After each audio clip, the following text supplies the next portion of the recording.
Ano nga ba ang outreach at life group? At ano ang kahalagahan nito? Outreach is from the word itself na pag-reach out. Ito yung mag-reach out kami ng mga kailangan na kayin.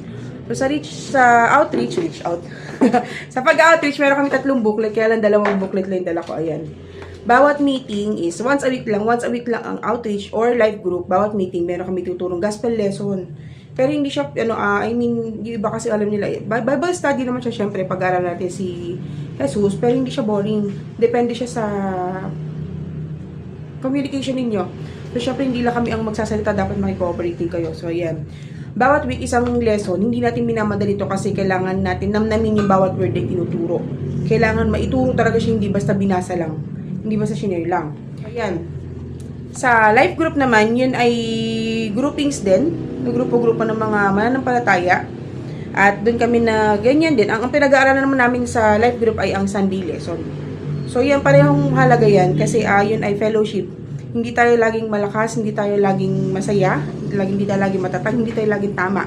So, yan, maganda na meron tayong Christian community or spiritual family na kasama natin mag-grow spiritually.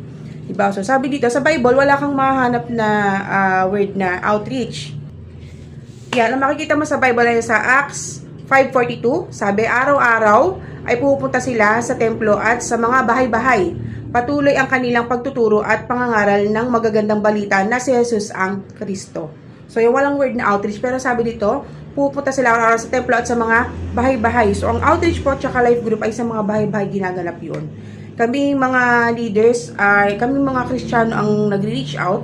Kung anong day o oras kayo available, kami pupunta, kami mag-a-adjust para sa isa. Tapos yun, fellowship, may Bible study, sharing, kwentuhan, may kainan, yun, fellowship po talaga. Kaya dapat i-enjoy natin yan. Dapat ang life group natin ay may life. Hindi siya basta purong masyadong seryoso.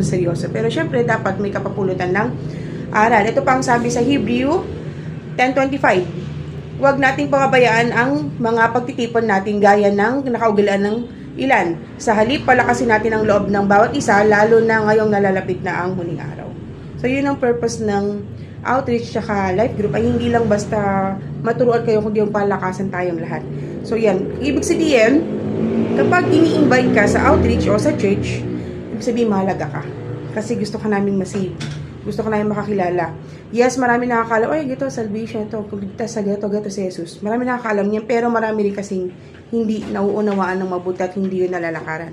So, sana ngayon alam mo na ang importansya ng life group at outreach. Ni-invite kita lagi, sama ka na.